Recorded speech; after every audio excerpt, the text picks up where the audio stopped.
Oh my, so much has happened since last week, but let's get straight into it. First things first, I've been talking about it since I started this little mini series that I'm doing. Liverpool are now champions. They didn't win today. They won yesterday 4-0 where Fabinho scored a rocket of a goal. I don't know if you guys saw that. But Chelsea played Manchester City today and they won 2-1. And because of that, Liverpool are now champions.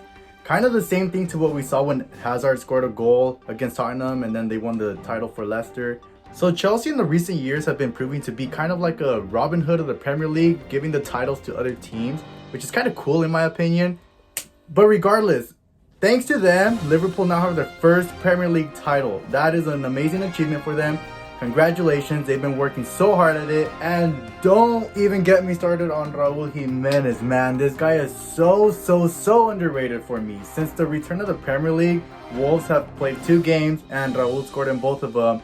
And not to mention that this guy has more goals than any other player in the Premier League within all competitions with 24. He even beats Kun Agüero, Mohamed Salah, Aubameyang. It's insane. And not to mention that this guy has 15 goals in the Premier League this season, and the highest right now is Jamie Vardy with 19. So it's only a 4-goal difference. To me, that is just spectacular. Keep it going, Raul. I expect to see so much more from you. But let's move on to Manchester United. Anthony Martial yesterday put on a show. He scored his first career hat-trick, and not to mention that was also Manchester United's first hat-trick in 7 years since 2013, back when Robin van Persie scored that. It's insane. 7 years without scoring a hat-trick for Manchester United. That is a crazy stat in my opinion. And also regarding Manchester United, now that every single team has 5 substitutions allowed, they made all 5 substitutions at once. Kind of reminded me of a friendly matchup. I didn't really get the vibe that it was a Premier League game, so that kind of ruined it a little for me. It's going to become more of a regular thing, so I'd say that we all just get used to it. Oh well. And Arsenal also won their first game since the resumption of soccer. It took them 3 games, but they finally did it.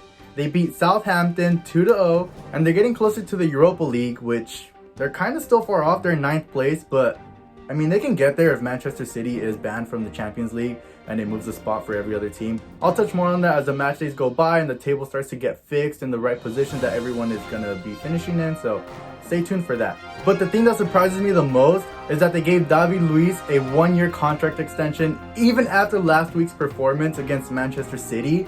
I really thought that he was just out of the club after that performance. Honestly, I think every supporter did. But it's soccer, anything can happen. This guy was a great defender before. I'm pretty sure he can prove himself again. So let's not lose hope for him. Switching over to La Liga. Sergio Ramos cannot stop scoring. This guy is unstoppable right now. He has 3 goals in his last 4 games. And he just scored a hell of a free kick yesterday in my opinion. I thought it was incredible. But kind of like I said in the last video, Barcelona and Madrid are going to be going up and down. Up and down. Madrid are now in first place by a goal difference of 1, and Barcelona were in first place until Real Madrid won. I think they're going to keep going back at it, back and forth like I said. So my opinion stands there. We're really not going to know who's going to win until the end of the season, so stay tuned for that as well. But let's talk about the Serie A for a moment. Lazio, they kind of ruined their title hopes. They lost 3-2 to Atalanta, and now they're 4 points behind Juventus, which is going to be kind of hard to gain back. As you guys well know, Juventus kind of seems to be unstoppable. They seem to win the league every single season, and Lazio kind of thought they had this one in the bag as well. But I mean, who can blame them? Atalanta has been doing great this season. They've won 9 out of the last 10 games, and they've just been impressive during the Champions League, so there's no surprise there. And not to mention that they're 4th place in the Serie A. And then moving on to the Bundesliga, Thomas Meunier, who used to be PSG's old right back, is now Dortmund's new right back, and he came as a free agent on a 4-year deal. I think this guy is top class and he's going to be a great asset to Dortmund. They have a fantastic team so far, and I think that they're just going to keep improving, especially with Erling Haaland and Jadon Sancho if he decides to stay for whatever reason this coming season. But without a doubt, I think they're going to keep reinforcing their team this summer, so stay tuned for that as well. And that's all I got for you guys today. It was just a little summary / wrap up of what's been happening this week since I last made the video. But thank you guys so much for your support. Don't forget to like, comment, and subscribe down below what you guys want to see to help me keep improving these videos for you guys.